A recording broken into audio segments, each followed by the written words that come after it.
O- Oke, kita bersama dengan siapa di sini? Saya Bapak Junaid. Dengan- Sekarang kita akan ngomongin apa? Oke. Sebelum kita masuk ke topik pembicaraannya, sebelumnya saya ingin bertanya. Abang Junet ini dari semester berapa? Saya tuh semester 6. Semester 6. Iya. Bagaimana nih keluh kesahnya di semester 6 nih? Di YN sangat keluh kesahnya adalah banyaknya tugas yang sangat mind blowing yang tidak sesuai dengan Main blownya gimana tuh? Main blownya? mungkin gara-gara saya yang malas saja belajar. Jadi menurut saya itu sangat sulit. Selain tugas-tugasnya yang main blowing nih, kira-kira dari segi dosen nih gimana nih Bang Junet ngeliatnya nih? Menurut saya dosen-dosen di IAIN itu sangat bagus dan berkomitmen. Berkomitmen. Iya. Oke. Menurut Anda gimana dosennya di sini?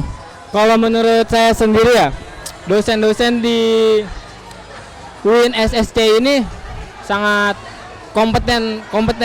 Jadi dari segi mengajarnya itu kita udah mengikuti perkembangan zaman. Kita mengcombine pembelajaran di dalam kelas dengan teknologi. Oh, seperti apa contohnya itu? Contoh yang udah kita gunakan ya selama ini itu dalam kelas itu contohnya seperti ketika kita sedang melakukan kegiatan belajar mengajar. Di situ di-combine dengan games yang berbasis kita menggunakan website. Nanti di situ mahasiswa itu akan berkreasi untuk membuat soal. Jadi hal ini akan membuat pembelajarannya lebih menarik interest dari mahasiswa nih gitu. Oh, oke. Apakah ini dapat diaplikasikan kepada sekolah-sekolah bawahnya atau seperti SMA atau SD? Maksudnya Website-website yang dilakukan tuh.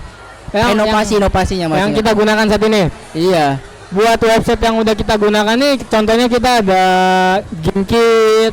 Nanti di GameKit itu kita bisa buat soal untuk misalkan pretest siswa dengan game. Menurut oke, itu sudah bagus.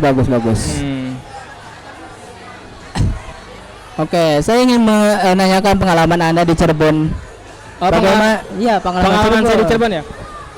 Saya ini kebetulan ya anak rantau. Asli Bekasi saya ini. Iya kah?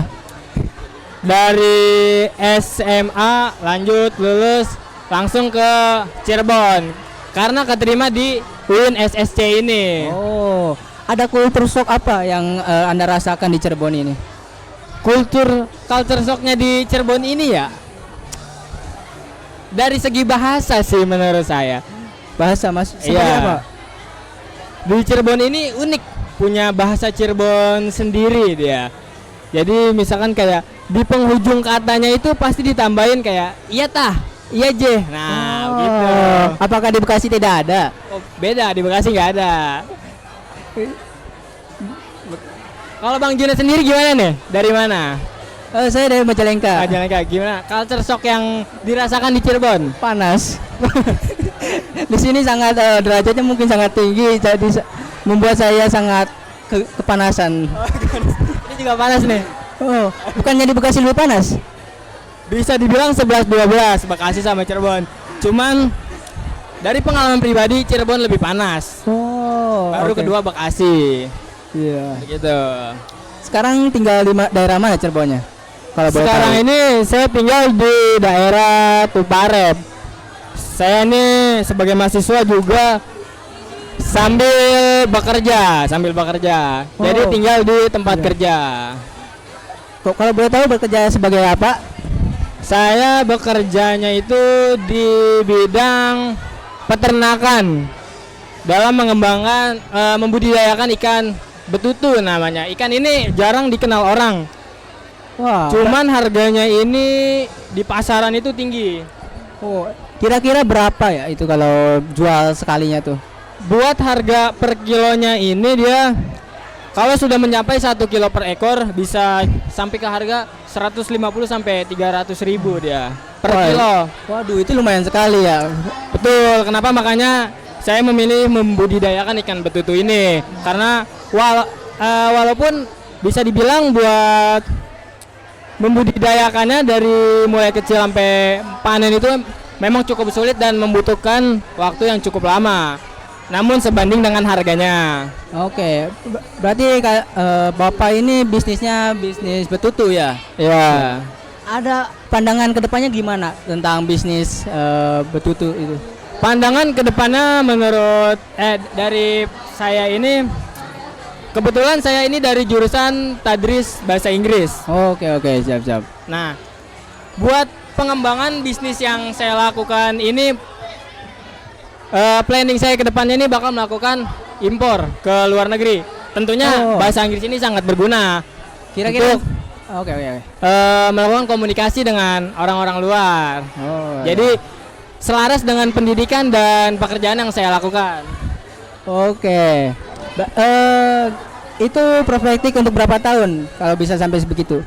Kalau dari hitungan ngaco saya itu progres bisa dibilang lumayan lama karena kita juga masih dalam masa pembelajaran. Kurang lebih membutuhkan 1,5 tahun untuk masa satu siklus panen ini. Oh, kalau begitu kan kalau saya sedikit tertarik lah akan bisnis no. Boleh.